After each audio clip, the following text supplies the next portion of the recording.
eventually I'm at where I'm at now, where it's kind of like I have things I want to say that no one else is saying, and I'm just like, maybe they'll get mad.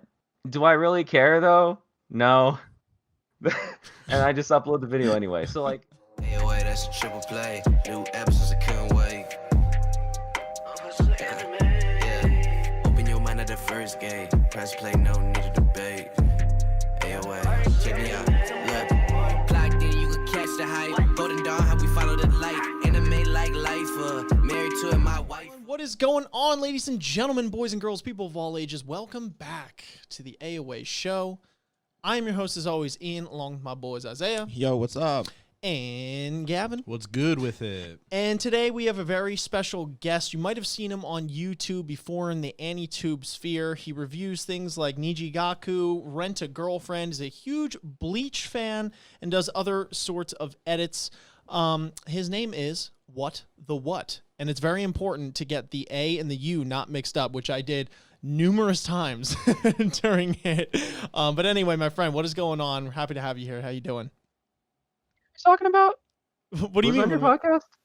I don't know. What do you mean? Hey, how's it going, man? Good. How you doing, brother? How you been? I'm doing fine. How about you? I'm good, man. I'm good. I'm glad to have you here. I right off the rip, I need you to convince me to watch Rent-a-Girlfriend. What is your pitch besides the video? I've seen because that was one that I enjoyed pretty good. It said the harems are good was on the thumbnail there, and you kind of went into how the harem genre kind of gets a lot of different stereotypical negatives put against it, which is, something that I was interested in because not that, I'm knocking in any way, shape or form, but harem isn't generally something that I gravitated towards. So why is this one different, or is it that I'm just misrepresenting, I'm misinterpreting all of these? So in that video where I talk for Rent-a-Girlfriend, I actually kind of talk about, like, I use Rent-a-Girlfriend as like a jumping off point to explain what different harem series are doing and why people kind of misconstrue that. You asked me why you should watch Rent-a-Girlfriend. Don't watch it. You should read it because the manga's better. But yeah, no, yeah. Rent-a-Girlfriend, in terms of how different it is from other harems, I don't consider it that different from other ones like Nisekoi, Quintessential Quintuplets, what the world God only knows. A lot of them have different, like, their subject matters are different, but Rent-a-Girlfriend is doing what a lot of those ones do pretty well. I think the biggest issue with Rent-a-Girlfriend in particular is that the first season, because of the way, like I say in the video, the first season, because of what it's covering in the story, and why and where it has to go, you kind of have to deal with a lot of cringe because you have to watch the main character be a virgin redditor before he becomes a Chad. So that's kind of what you have to put up with. So yeah, it's not so much that Rent-a-Girlfriend's different, but more so that's doing what the harem genre does well. Okay. Yeah, because I was going to say, I mean, from my experience, or the lack thereof, I've seen that is generally the trend, and correct me if I'm wrong here, that it generally goes from like the Redditor, as you put it, you know what I mean, into that Chad role. So would you are there a good amount of ones where they kind of break the mold on something like that? Or if they, I know you said that Rent-a-Girlfriend does it well, right? It takes the same formula and it does it well. Would you kind of theoretically have to go through that cringe on every harem though at that rate? Not really. So, because Rent-a-Girlfriend has to do with that aspect of, growing up and like the fact that Kazuya as a character, like, views himself as doing nothing in his life. That kind of has to have him start off as being uncomfortably cringe in that kind of way.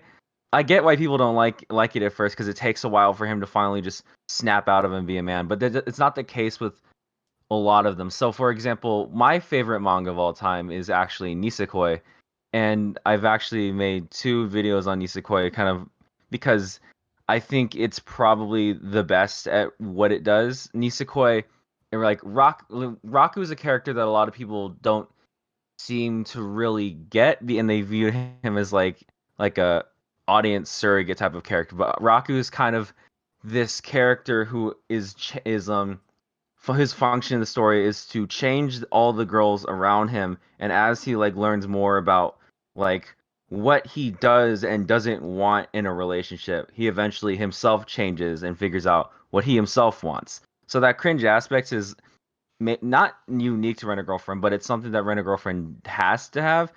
So for Nisekoi, it doesn't have that kind of cringe. Neither does The World God Only Knows. Rosario Vampire's manga is also one where I'd have to reread it, but I don't remember it having that kind of cringe as being part of it. Rosario Vampire, as I mentioned in my video, is actually interesting because the anime, the way it adapted it, turns it into almost like a To Love Ru, like a ecchi harem series, where if you read the manga, Rosario Vampire is just straight up a shonen action series that happens to have a harem. Perfect. Isaiah, I saw you shaking your head in agreement a lot over here. Tell me, what's on your mind? Just that I agree with a lot of the points that he's made. He listed off some good anime and manga and has good points. They don't all, have, insert same kind of, harem protagonist who's like cringy and kind of hard to look at or watch or whatever. And then grows into, a Chad or a cool or good character. Some of the, it depends on the story, like you said. Yeah, absolutely. Because I think I need I guess if you were to recommend, well, you already recommended your your favorite story, and then you were saying to read Rent a Girlfriend as well. But you also referred to Rent a Girlfriend as like a good jumping off point. Would you say that if you were to try and get someone into this genre that was maybe hesitant, they were skeptical, right? Yeah, so for example, me, okay, let it rip, I'm Gavin. hard. So this is a perfect example. So me with cringe, it's like if it's too cringy, dude, I've tried, I can't take it and I can't handle it. So if I were to ask a question, I guess good jumping off point, and not only that, would you say that inherently would manga be less cringy in return watching an anime? Because you're not physically hearing it or seeing the cringe animated compared to reading it in manga. And this is my ignorance speaking, because I don't know. I haven't tried reading it, so I have no clue. And that's why I'm asking, because I know in some of the animes that I've watched, it's just in the conversation, bro, my knees hurt. My heart hurts. I'm just ugh, And it's I can see where, all right, it builds on you for a little bit. My biggest one, thinking of is Food Wars. That for me was a shock. I was whoa, what is going on? But then again, I was all right, I'm going to actually give it a shot, go through it. And I got used to it as I continued the story. So I'm wondering if it's that same sort of deal where it's the more you almost put up with it, in a sense, if you're not used to it, the more accustomed you become as you're following with the story. And then it kind of becomes almost a background thing where you're just used to, I guess, is my question to you. I tend to lean more towards when I compare anime to manga usually becomes easier for me because put it this way, Rent a Girlfriend's anime season covers about, I believe, a little under 50 chapters of the manga. And I actually watched, the reason why I watched the show to begin with was because we cover it on our seasonal episodes for my podcast, The Weeb Club. And we would discuss each episode that came out week to week. And I actually was not feeling it for the first 3 episodes because because it has to deal with a lot of that cringe, and because the way it's adapted has to go through it as slowly as it does. I kind of just I shut down and go make it stop. But that's compared to 40 chapters of manga that I can read. So a good way to put this is Bleach has about over 600 chapters, right? Mm-hmm. I read that in a week, or 3 days. So that's makes it a lot easier for me to read. It's just way faster for you to read through a manga than it is to watch an anime. Yeah, for sure. Speaking of Bleach, now that you bring it up, Bleach seems to have a big impact on your channel, and I would assume on you, being that one of the videos you have is this anime changed my life. I'll never stop loving Bleach.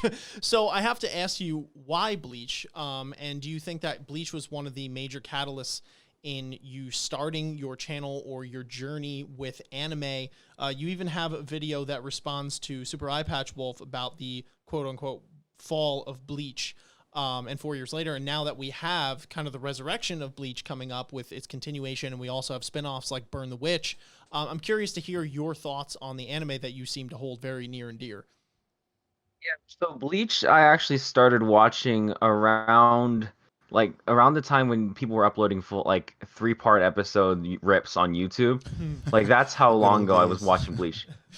Like when they had like the straight up like English like translations like on the top and stuff like that. Yeah. That's what I got into. And yeah, so Bleach is probably like the first anime that I ever recognized as anime, if that makes sense, because I actually got like roped into it by my older sister who was a bigger anime fan than I was back when I was like 10. But before that, of course, I would watch things like Pokemon, Inuyasha, Sailor Moon, because that's what happens when you're Asian. You kind of just that just kind of happens. Um, but yeah, Bleach was just the first show that I ever recognized as being anime. Like, and in that video where Why I'll Never Stop Loving Bleach, it's I kind of talk about where like Bleach as a manga because as an anime, sorry, as an anime, it has a lot of that style, a lot of that cool, a lot of the fact that Bleach inherently takes place in what is considered like definitively our real like your real life as from this point of view of this one normal kid just like everybody else, and then he's thrust into like this like different this world of like soul reapers and hollows. That's kind of like a lot of these things like much like melded together and kind of like created something that like impacted me at that time. And like even there was like a couple like a period for a while where I kind of fell off, and it's has to do with like Bleach's anime adaptation, kind of not good in retrospect. It's hard to do Taikubo's art justice. So and especially the fact that like there's just 100 episodes of filler that are probably some of the worst filler in any anime ever. That that kind of would derail anybody watching it for that long of a time. So I didn't really ever finish Bleach's anime until Bleach's anime ended. So, but I always like kept it in the back of my mind Bleach and everything that was like cool about it. So that's basically it. It's just Bleach in particular always has this like influence on me that never went away because it was just so different and so specifically geared for things that I would be appealed to at that time.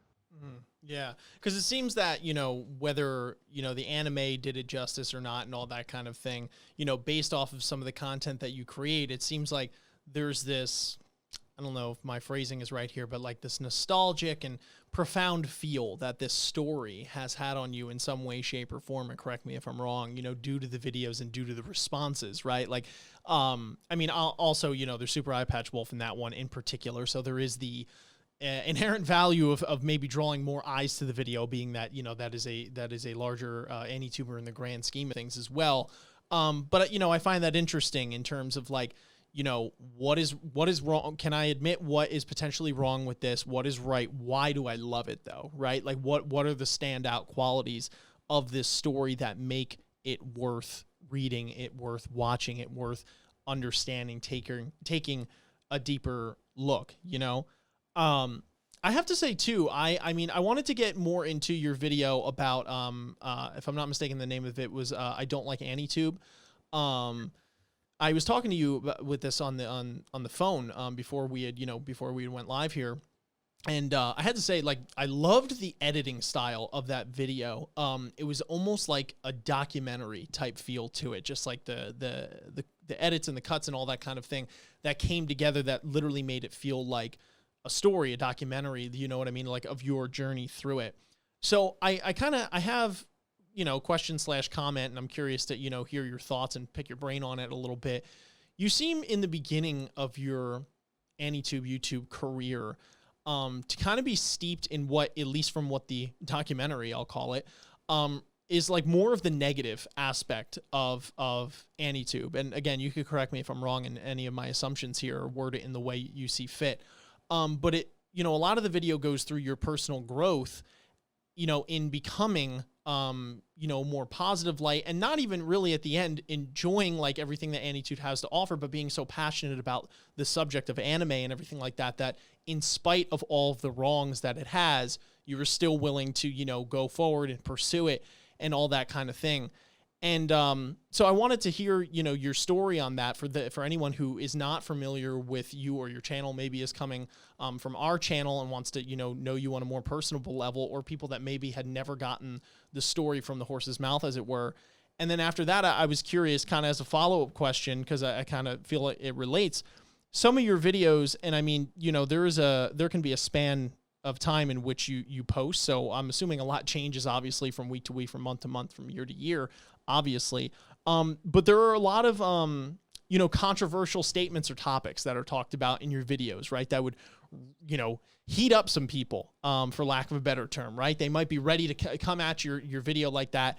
And I'm curious, again, after all that personal growth and things like that, what your reasonings are for, you know, dabbling in that. If you feel it's like, this is how strong I feel about it, I have to say something. Or if it's like, you know, I know this is going to start an interesting conversation just in general, so I want to bring people to that. I know that was a mouthful, so if you need me to repeat it, but I, you know, kind of in the same light, I was wondering first to get your story on, you know, your documentary, as it were. I don't like AniTube actually came out at an interesting time.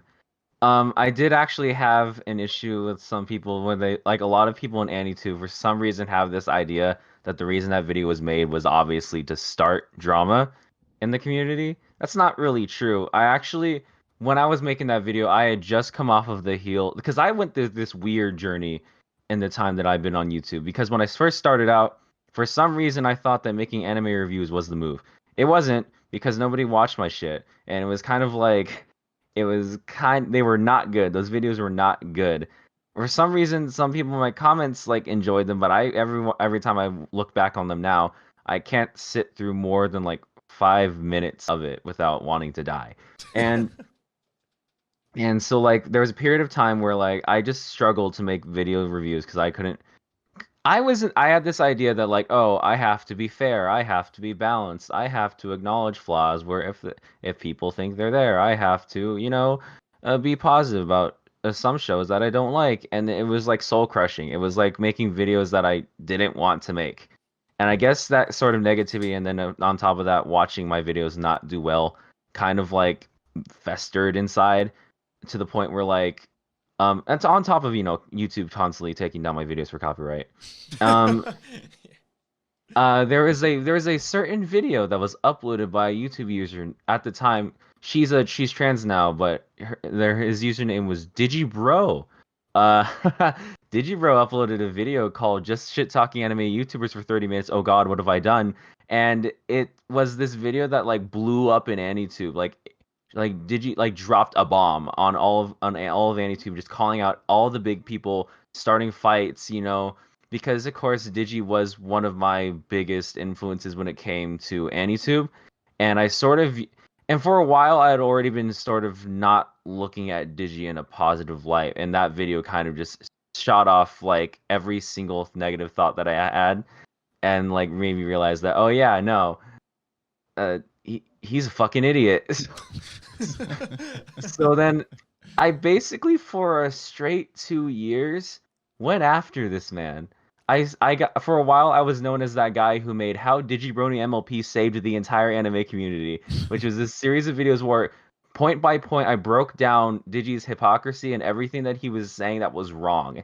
And that like got me mixed up in this crowd of, unfortunately, drama YouTubers that like were backing me for a while. There was this period where, I don't know if this is true, but they sort of almost viewed me as like, oh, that's the little guy fighting against the big guy. And I guess I listened to them for a while, and you know, same cycle happened. It was soul crushing. It was pain. It was like nothing. Like it took me like 7 months to make part 3 of that series, where I just decided it wasn't worth it to do this anymore. I'm tired of it. It's dumb, because I had already gotten in like so much drama with all these other people. Digi and the PCP and like the pedantic romantic were already fighting against me. That was painful.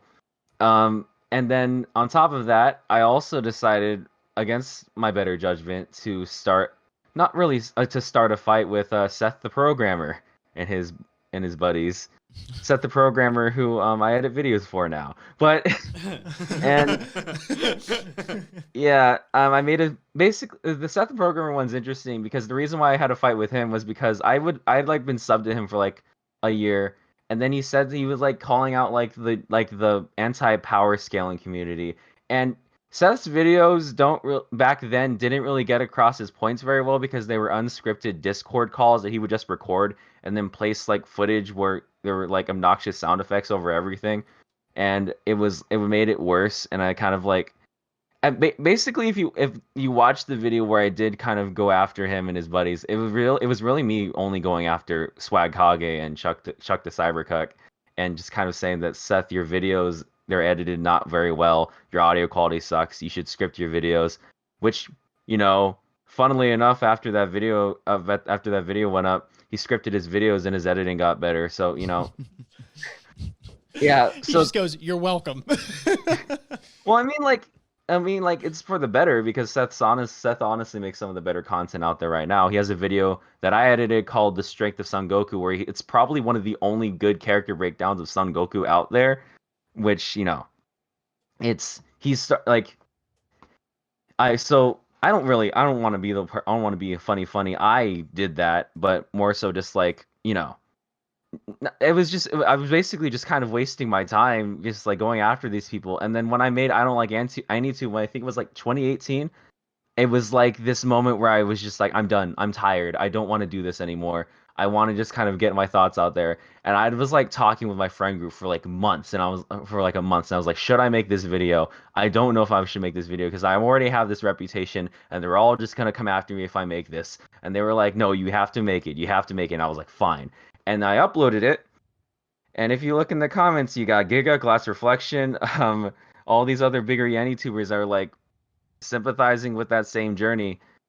Granted, the video is still outdated because in the video I sort of came to this conclusion that like, oh, I should be more positive. Created the opposite effect. I had a bunch of people who were like, who kind of just wanted to be near me because I was talking to bigger YouTubers now, and they would just. Positivity is kind of a shithole because then you end up with surprisingly more negative people than you would if you were just making drama, because a lot of the people who spout quote unquote positivity don't actually want positivity. They just don't want to be criticized. So I ended up with a lot of those people. Eventually I'm at where I'm at now, where it's kind of like I have things I want to say that no one else is saying, and I'm just like, maybe they'll get mad. Do I really care though? No. And I just upload the video anyway. So like there's videos I make. Like there's one I'm titled Kirito is a good character actually, because me and my group of friends on the Weeb Club have been rewatching Sword Art Online and have noticed certain things that a lot of people in the anime community don't seem to like agree on, mainly because a certain video by a certain My Little Pony YouTuber named Digibro came out where he basically just ripped the show a new asshole, and then everybody jumped on that trend. But as you can see from like recent years, the season's Alicization of War of Underworld has been people like come around to the series, and then when you watch the show in retrospect, you realize that everyone was just being dumb about it like they usually do. And that's just kind of like a lot of my channel, where it's like, if nobody else is saying this, everybody's being super negative about these things. Everybody's shitting on Bleach. Everybody's shitting on Nisekoi. Everybody's shitting on Sword Art Online. I don't care. I'll do it. If they get mad at me, who cares? They're gonna click on the video anyway. So is that like kind of more of your philosophy going into it now? I would assume. I have to say, there's got to be a part that you find to be a little fun about it, right? Like you wouldn't be doing this like you do if there wasn't like kind of a part of you that kind of like starting shit a little. Am I wrong? I mean, everybody has that. If anybody denies that, that's why I kind of say positivity is kind of a shithole, because anybody who says that they don't like drama, they're kind of just lying to themselves, because everybody's talking about the elections going on right now. If you didn't care, you wouldn't even like pay attention. You wouldn't even look around. It's kind of like that, when I say I don't like drama, it's more so that like I don't like making entire campaigns to go after people like most people do. That's what I mean. I don't like going out of my way to start fights for no reason unless I've been prompted to. That's basically what it means now. I'm just kind of like negativity happens, fights happen, you know? I just can't control it, and I'm just gonna, if it happens, it happens, you know? Yeah, I feel like it's more the vibe of you're going to do what you want to do and say what you want to say. And if people are going to get up in arms about it and freak out, you're kind of just going to kick back, eat some popcorn, and be like, well, you guys are just being idiots because I'm just speaking my mind, and it is what it is. I'm getting that kind of vibe with what you're saying. Am I wrong? Yeah, no, that's exactly it. I just don't care. I just can't be bothered to care anymore. I spent so long caring about it that now when I look back at the things I did, I'm like, I don't care. I just got. Well, there's also this thing of like, I mean, you know, you could go on any section of Twitter, right? Especially when we're talking about anime fans, where like there's this almost sect of people that like specifically love to hate on things, or right, or get their popularity definitely from hating on things, right? Like it's popular to hate on Bleach, or it's popular to hate on Naruto, or it's popular to hate on X anime, without actually taking a step back, and it sort of, you know, delves into that dangerous territory of like the loudest people sound right, or most people think that, you know, X or Y or Z person is right because they're screaming the loudest, when it's like, if you take a step back and actually listen to what these people are saying, it's like, wait a minute, nobody here is actually making any claims or any sense. You're all just yelling about something to yell about it. Yeah, no. My buddy Vindy, everybody sub to Vindy, is he has this video he has out called The Curse of Popularity, where it's like by virtue of things being popular, people then like have this idea that, oh, if it's popular, then it must be bad, right? Because, you know, if everybody likes it, then there must be something bad about it. Like, for example, My Hero Academia. My Hero Academia is easily one of the most popular anime in the past decade, and it has some of the worst discourse I've ever seen in my life. It is so bad. The, Mainly from people who just either don't pay attention to the show or want the show to be something that it's not. In my little circle of friends and like YouTubers that we kind of try to like, we value this idea of like not trying to imagine the media as what we think it should be, but rather try our hardest to like just look at the media and figure out what it's trying to say. And that's why like I kind of don't vibe with this idea of like, oh, Deku shouldn't have been the main character. Deku shouldn't have had powers and should have been Batman. Which is why that second one is really funny to me, because there's a lot of those tweets of just like Deku versus quirkless Deku versus muscular. It's just a tiny kid being flung across the room and all of his bones broken. Because that's what would happen. Because the world of My Hero Academia has already shown you that if you have no powers, you will die. Yeah, they even say they kind of allude to that, right? In the one of the first episodes when Deku says to All Might, he's like, "Hey, can I do this? You know, like, could I be a hero without it?" And All Might looks at him like, should I tell him? You know, like he doesn't want to. All Might looks at me and is like, "Oh no, we have another ragdoll coming in." You know, Yeah, it's rough. No, but that's what a lot of it is. Like, it's a lot of discourse, especially on the side of like battle shonen and shonen in general, where like these shows that people watched as kids, but don't like when they watch them now, they don't really like. Nostalgia is kind of like a double-edged sword, where it's like nostalgia can make people fond for things, but can also make them like look at things in a way that the story's never intended to be. Like, there's the funny meme of Naruto is a story about hard work beats talent, and that's the only thing Naruto could ever be. And it's like, well, let's remember that Naruto in the very first episode masters a S rank jutsu that nobody else can master. If the story was about hard work beats talent, I don't know why they would let him master one of the most overpowered jutsus of all time in the first episode.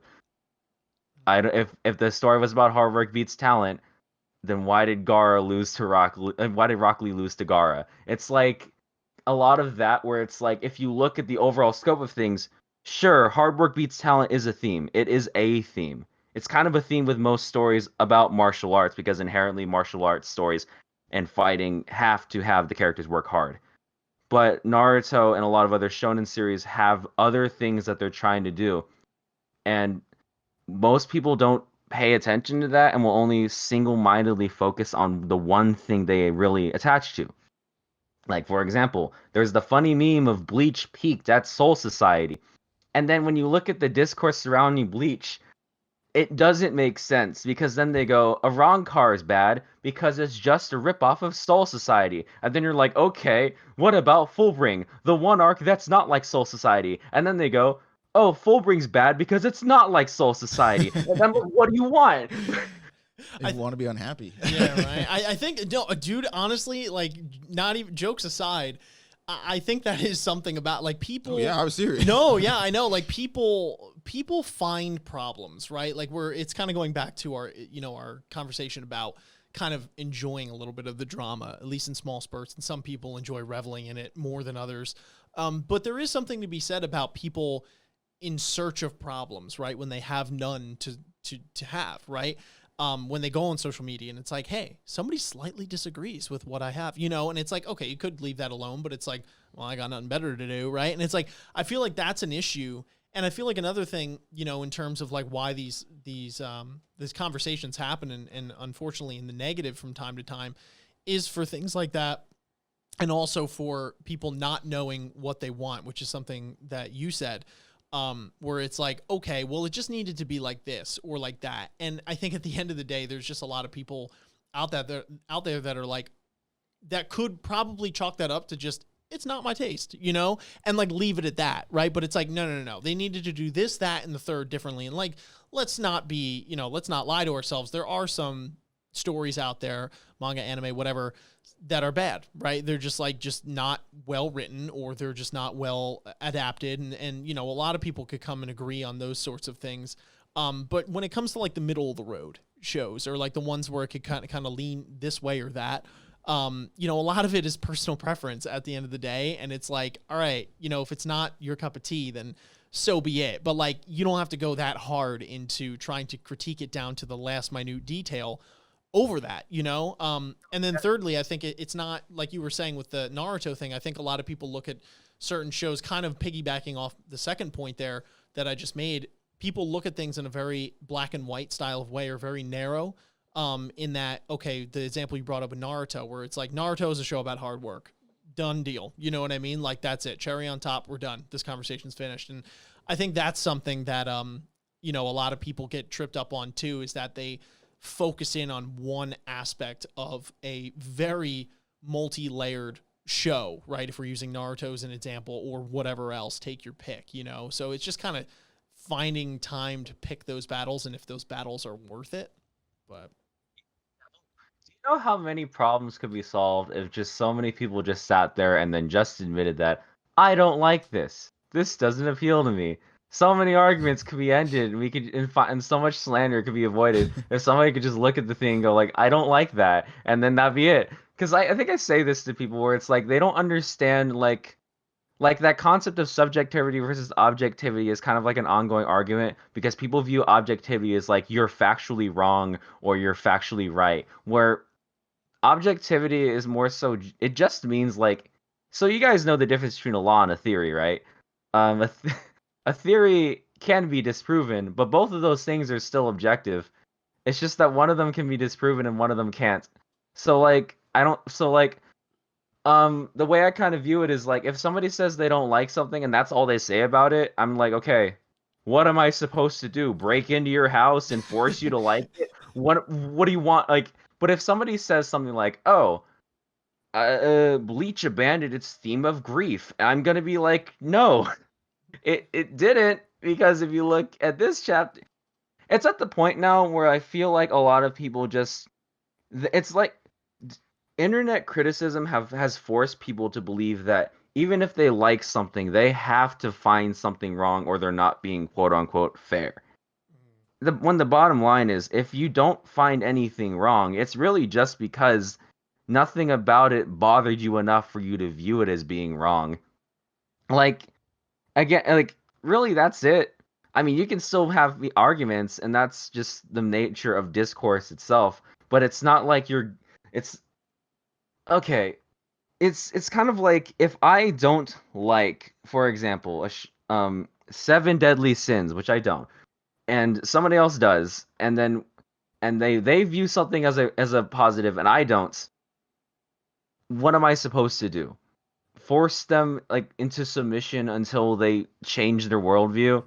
At the end of the day, there's nothing I can do because even though I can have all the points I want, if they don't like it, I mean, if they like it still and I don't, there's nothing I can do about that. But there's just so many people who view themselves as internet critics because they make reviews on my anime list, and like it's there was this tweet going around by this anti-Twitter user that said some shithole thing like, oh, some mangaka are actually just secret like accidental geniuses and they don't understand the appeal of their own works.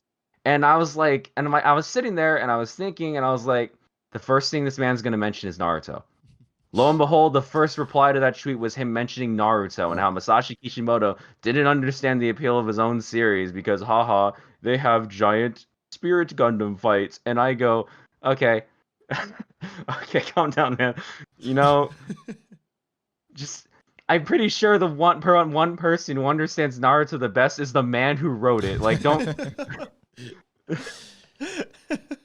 No, you're absolutely right. Yeah. But that's what these internet critics think. They think like I'm above the media that I consume, and I'm like, the average mangaka who's worked his entire life to make this story that he has put all this effort week after week grinding to make is probably making something honestly more worthwhile than you making a 20-minute review thread on Twitter, if I'm being completely honest. Like, that's just the truth. Like, I can make these analysis videos that I make all day, but I'm not going to say that I understand the work better than Tite Kubo. Tite Kubo is still I'm like making these videos to show people how much work and effort and meaning Tite Kubo put into the story, right? That's all I'm doing. At the end of the day, Tite Kubo still put more work than I did, and at least in my point of view. Yeah, yeah, 100%, man. I think it's like there's a certain ceiling you hit, right? When it's like, okay, using Naruto as the example, it's like this is the ceiling, right? This is where the guy made it. You know what I mean? Like you can't break it. It's not a glass ceiling, right? Like it's steel barred, dude. Like you know what I mean? Like at that point you're just putting, words and again they're like kind of just molding it into their preferred style. And I think it's funny before that you say that a lot of conversations could be straight up avoided if people were just more honest with the fact that it's like, I don't like it. And I think it also goes on the reverse too, for people that do really like something. And instead of trying to force it so hard when somebody maybe does say that, being like, okay, that's fine. I like it. You don't. Done deal. And I think a lot of people push back, right? I think it's like they're catalysts for each other because the people that maybe were inclined to just be like, you know what? It's not for me, right? Are then bombarded sometimes by some of the people that are like, no. You just don't get why it's good. Let me explain to you why, you know what I mean? Like why this needs to be one of your favorite things ever. And like, that kind of provides this ammunition or this incentive for those people that maybe weren't going to push back as hard initially to now feel compelled to push back because it's like their ideals and, their tastes and their ego is being bruised at that rate. So I think it's funny how that could be something, like on both sides, and it's difficult, but I think people on both sides of it, if you really love something or you really don't like something, learning how to, let it be what it is, unless somebody's on the fence. And Gavin's shaking his head at me right now like, hell no. What do you think, Gavin? All you need is a bottle of glue, a blanket, chainsaw blade, and a bottle of bleach. And dude, you could change anybody's mind. Give me 5 minutes, dude. We'll be fine. I'm telling you, it works every time. Wonders. Yeah. Wonders. Gavin's You also told me just having to read Chainsaw Man and Bleach. Is that what you're telling me? Damn it, dude. You're already on Damn. me. But I gotta say, it is inspiration for this week. It is inspiration. Chainsaw Man, you've been messing with, right? I haven't, dude. Chainsaw Man's pretty fire, I gotta say. And if you don't agree, then I will apply everything that I just took and use it on you. Glad you learned from this conversation, Gavin. No, I'm just playing. What do you say? What you want to go at his throat? My friend's gotten into Chainsaw Man. I haven't read Chainsaw Man yet. I need to. There's just a lot of manga that I have to go out and read right now.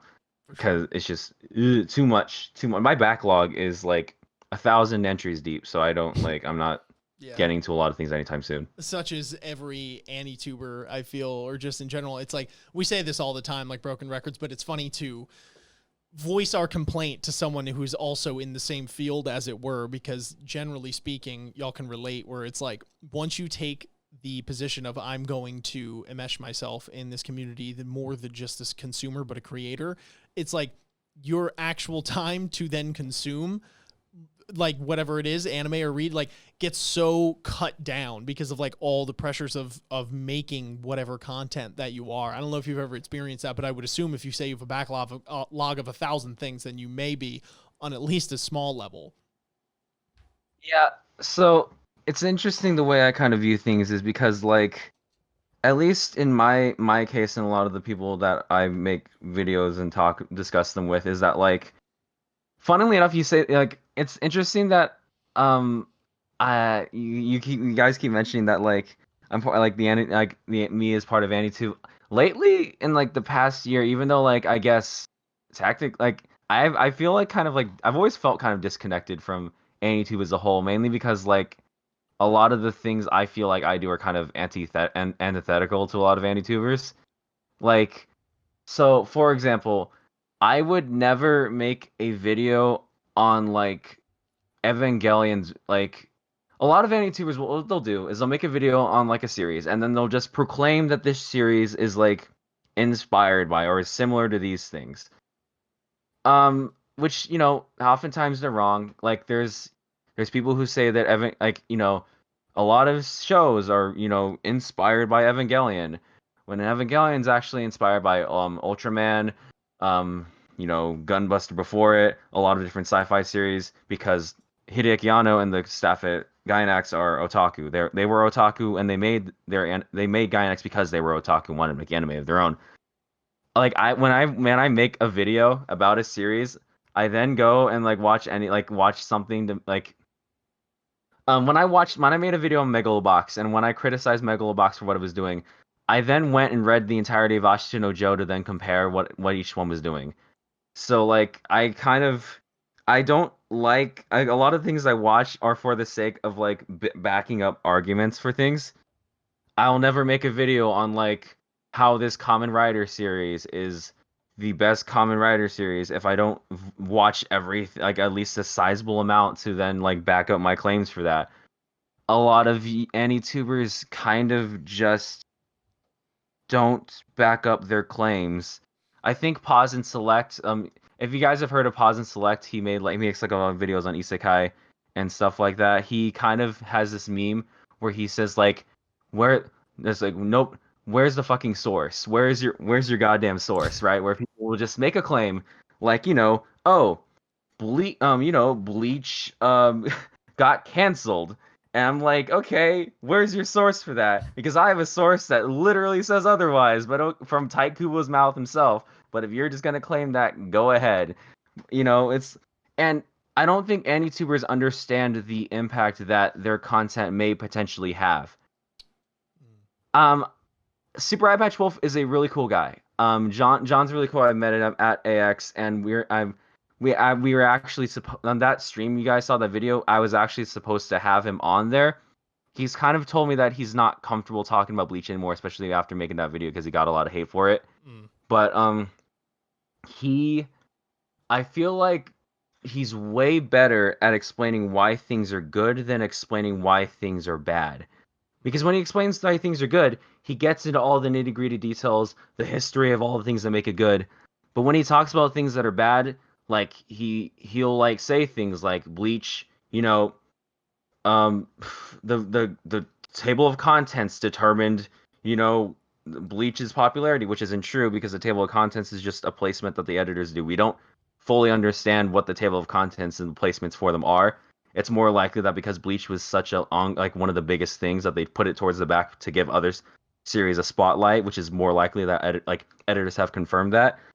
There's also like in the recent video where Super Eye Patch Wolf kind of just asserts that like, oh, Bleach was dropping in sales. This decline in sales is evident that it was losing popularity when if you compare the graph to something like Haikyuu or even One Piece right now, One Piece, the biggest manga in the world, that decline just kind of happens when when a manga is reaching its end. That's kind of what happens with everything. There's like only like a few exceptions, like Kimetsu no Yaiba or even Naruto, which ended before that decline could happen. Which is when those examples are way smaller than the ones where that decline is more common. A lot. So that's what I mean. Where a lot of like I read things now almost as if it's almost like research rather than research now, which kind of sucks because then I'm like I'm watching a show and the only thing I'm sitting there like I'm broken now. I watch a show and I'm like, what is this show trying to do? What is its themes? And I'm like, oh my god, I'm broken. He's become the critic, the thing that he was trying to fight. He did become. No, it's interesting points. So I wanted to kind of shift gears here for the tail end of things because I've definitely asked you a litany of questions and we've definitely got a lot from it. But we like to do something on the show, at least towards the end with guests, to hopefully show people the more personable side beyond AniTube, beyond the conversation about anime, look into them a little more personally. And sometimes it'll be throughout the course of like a game we play or whatever the case might be. But I wanted to keep this one pretty simplistic if you're all right to go along with me. And for anyone watching, listening right now, I'm curious if you have any sort of fact or, facts that you think most people don't know about you, and things that you would like more people to maybe know about you, right? Because we've talked about your course through YouTube here, and it's still ongoing in some way, shape, or form. You're even now onto editing for other large AniTubers, etc. But, some people listening right now might be like, okay, well, there's a lot of negative connotation that comes along with that, or they might perceive you in a black and white scenario, right? As we talked about in our examples with Naruto, with all those kind of things. So I was curious, what are some things about you that you think most people don't know on a more personable level, and that you would like maybe more people to know about you? See, the reason behind that, where I'm not sure how to answer that, is really just because I think at this point, the way I've kind of constructed, so you see my avatar. My avatar is a girl, right? Mm-hmm. You want to know, a lot of people, there's over the years, there's been a lot of people trying to figure out it's some kind of big mystery. What is WatTheWut trans? What is WatTheWut this and that? Or there was a period for a while, and I kind of still do this where I say that oh, the voice you're hearing in my videos is actually a voice actor. I'm actually a Japanese high schooler. And I think I debated some people into actually believing that. A small sect of people actually believe that I'm my friend who is a skinny white dude. Some people think I'm black, and it's just kind of I've kind of made it as confusing as possible because I want to see if anybody's because when I meet people in real life, nobody actually believes that the person they see is me. Yeah. Because they have all these perceptions in my head. Really the reason why my avatar is a girl is because funny anime girl cute, it be cute for profile picture, and my character's a girl now, and that was it. That was my thought process behind the entire thing. There was no other reasoning behind that. It's just that anime girl cute, me make my profile picture anime girl ooga booga. That's really it. But yeah, I get whenever people see me in real life, they don't actually believe it's me. So I kind of sometimes when people ask personal things, it's more so what exactly do you want to know? Because I kind of just keep things confusing and vague because it's kind of funny to keep things confusing and vague. Sure, yeah, no, nothing super personable. Maybe I don't know, I don't like chocolate, or you know what I mean. It could be pretty fucking. Oh, chocolate's great, man. Chocolate's great. All right, we're getting somewhere. Gavin, what'd you have? No, I was gonna add more is there anything that you do outside of YouTube that not a lot of people would know if they watch your content? sports, or say like, like anything that you might do in your free time that is like outside the realms of like manga or anime or like video editing that somebody else might not know or do. Like, for example, I'll throw one out there. I do wood burning on the side that I've always enjoyed, and like not a lot of people would know that, until I just said it right now, or things like that. Like, is there anything like more niche in that aspect, or not really? I actually used to be in my high school's varsity wrestling team. Okay. Okay. Now Yeah. we're getting somewhere. Tell us about it. So, interestingly enough, I didn't start out with wrestling. For most of my life, I did jujitsu, right? Oh. So, at the school where I went to, there was nobody at my age when I was like 10. So I was always like grappling against like grown ass men who were beating my ass all the time. And like, so it's kind of funny where it's because I've kind of wanted to tell this story. It was an interesting story. I went to a tournament one time, and I'm like, kind of they didn't have any of the kids my age in my weight class, and like, cause I'm like, when you look at me, people think I weigh like what, like 180 at most, right? Right now I'm like at 210. So Okay. like, So you fill out so well, is what you're saying. yeah, I look smaller than I actually am. So like, there was nobody in my weight class, and they had me grapple against this guy in a tournament. My sensei didn't tell me until like the third round that the guy was a 21-year-old man. I was 15 years old, and that the guy just came back from one of the judo tournaments over there, and he's like a black belt, and I was like, oh, I'm a green belt. I mean, so yeah, so like when I joined my varsity wrestling team, they like, it's interesting because it was another situation where there was nobody in my weight class, and I was and I got stuck wrestling all the people that were like 200 pounds and up, and I was like, okay, sure, why not? All right. It's humbling, dude. That's actually awesome. Because I mean, obviously, never met each other, so I wouldn't have guessed that. So that's a really cool one because I'm actually very heavy into that kind of stuff. And I mean, not that, I don't know where your thoughts are with it now. I know you said you did that in high school and all that kind of thing, but just in general, I find that very cool. Because I also wrestled in high school, and I took jiu-jitsu afterwards for a while along with other mixed martial arts. So that's definitely something really cool to be proud of, and it's a great skill to know, and it's something that I feel a lot of people that maybe don't know you, or would like to know more about you, like that's a pretty cool fact about yourself. And I could definitely relate in terms of like, hey, we don't have a kid at this weight class, so like we did find this grown ass man off the side of the street, if you want to go against him, and it's like, yeah, whatever. Like we drove out here, like, you know what I mean? Like, let's do this. Okay. Yeah. Like dude, you've been there before. Like, and the funny thing with those, those sports in general is that, for people who haven't done them before, and it's especially hilarious for people that think they're just like your average badass walking down the street, like they are incredibly humbling. Like I know, it's like, I'm sure you've felt that before. I know, like when I started doing jiu-jitsu for a little while, and I had some, I had wrestling experience and all that kind of stuff, and generally pretty athletic, but like, dude, you just get mollywopped by people that you just were not expecting to get mollywopped by. And some people you were totally expecting to get mollywopped by would also mollywop you, like you'd feel like powerless in certain situations, and you think it's like, damn, I am definitely not the biggest fish in the pond. Like I got to check my ego here, so it's cool. It's humbling. And I think it shows character and it teaches character. And I mean, it works better on some people than others.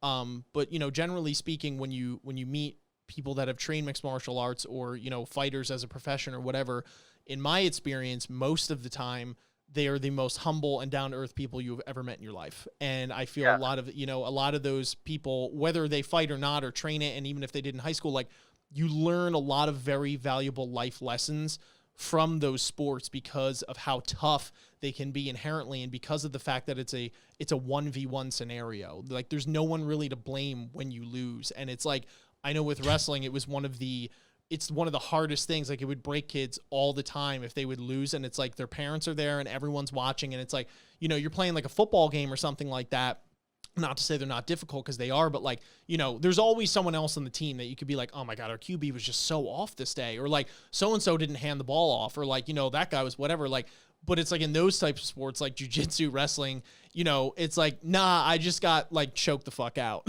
in front of everyone, like in front of like my parents, the girl I got a crush on, like, you know what I mean? The whole nine. And it's like, it definitely teaches you some adversity, you know?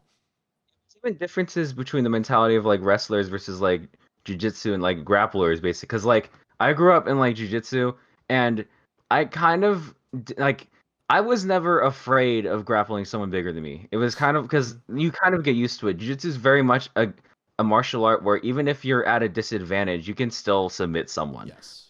I operate like I'll like let people take me down because I'm like, I'm just gonna get you anyway. Go ahead, have fun. And then they take me down, and I just like just let them do whatever, and then just flip around and choke them out. That's because wrestling's not like that. Wrestling trains people to be very much like balls out, strength, pushing, driving. That's what a lot of what they train.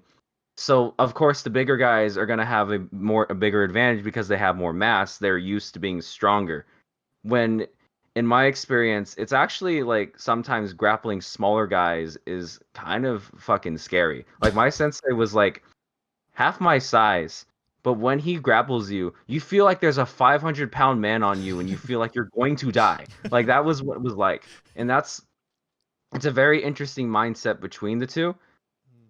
It's actually really funny because the football team kind of wanted to try wrestling for a bit, so they brought them in, and they had them wrestling all these people, and they had me go up against them, and I don't do well against people who I don't feel know a lot because I don't want to hurt them. So this football player was like I was kind of just like letting him take me down because I was like, what do I do to him? Am I allowed to hurt him? Like, what do I do? And then because I'm not good at takedowns because I never trained that much takedowns, so all I trained were like judo throws. And my coach gave me the signal for a single leg takedown, Sure. which I interpreted as an ippon seonagi, which is a single arm throw. And I was like, oh, okay. And I threw the guy over my head, slammed him on the ground, pinned him in like 5 seconds. And, Damn, you know, poor bastard. That's funny, man.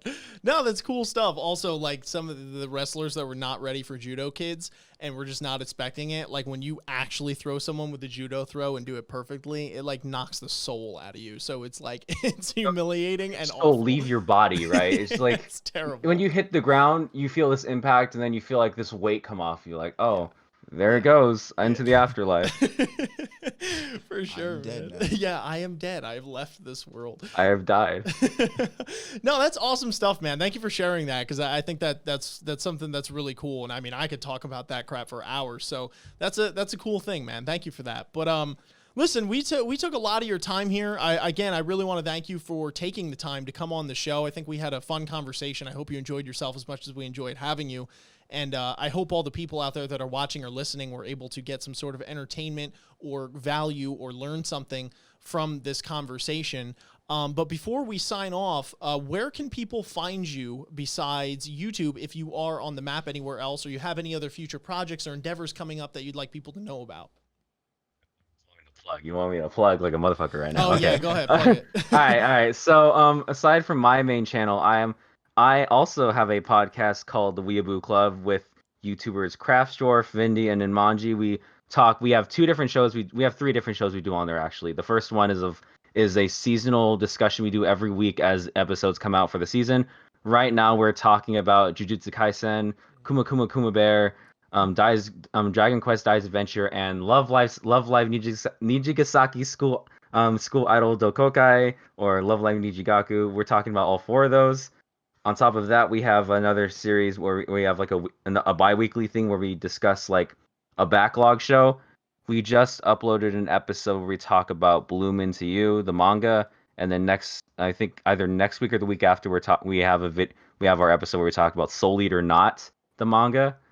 And there's another show we do, which I guess this is kind of back to like the thing where we talked about like the discourse kind of thing. We have this series called EWB Weeb Critique, where we take a look at videos in AniTube and kind of just break down why they don't work. Like, have you seen that Mother's Basement video on skipping JoJo parts? Yes. Yes. Yeah. My bad. Isaiah said yes, and then I was like, I don't think you heard us. Yes. Go ahead. Yeah. No, we do like 2 of our members at a time, not to like, so it's not like takes forever, but like they break down like all of the arguments and stuff like that. So it's if you've seen like EFAP, it's kind of like that, but we try to cut it down as much as we can. Oh, okay, got it. Yeah. Yeah. Other than, yeah, it's, you know, we've had some positive reception from some people. Like 2 of the YouTubers we talked about ended up commenting on the video saying that, yeah, this really helped me. Thanks for like making this, and then they're like, you know, some people don't take it too well at all. We'd be honored for you to just rip our channel partner. Just kidding. Well, I'm actually He's planning like, on I actually had a video in the tank already. I actually have a video. I came on this podcast because, you know, I saw some of your content. It was shit, and I wanted to rip it to shreds. No. But yeah, no. We haven't uploaded in a while because it takes a lot out of you to sit there and watch this video, and we have to be like really invested in whatever the hell it is they're talking about to like actually like be bothered enough to do it. Like it's Fair enough. It's soul crushing. But other than that, like I do stream on Twitch. Twitch.tv/WatTheWut is where I'm usually at, and you can follow me on Twitter at WTW Anime, WatTheWut Anime. Most of my tweets are either just insane ramblings or like me making fun of my comments, because that's the only way I can like and let out any steam, because replying to them just doesn't do anything. It just wastes my time. Fair enough. There you heard it here first, folks. All right. So definitely make sure to go check out WatTheWut on all of the platforms that he has just described to you. Make sure, again, if you guys enjoyed the content today, if you enjoyed the conversation, make sure you guys are liking this video, subscribing to the channel, hitting that notification bell, sharing with your friends, and commenting your thoughts down below. What did you think of our conversation? Do you agree? Do you disagree with the points? Did you learn something from it? Were you entertained? And what do you think about WatTheWut? Are you going to go check them out now? You definitely should. But anyway, until next time, folks, thank you so much for watching. Thank you so much for listening. Thank you again to WatTheWut for taking the time. And we will catch y'all on the flip. Peace, peace. Peace. Bye.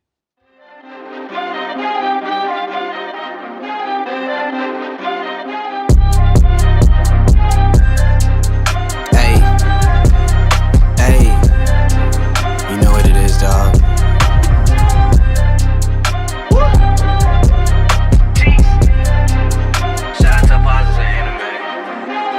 Ninjas are samurais, blaze of the kunais. Find me in the leaf of the cloud, screaming out Bankai. We just some ghouls though, who like seeing parts fly.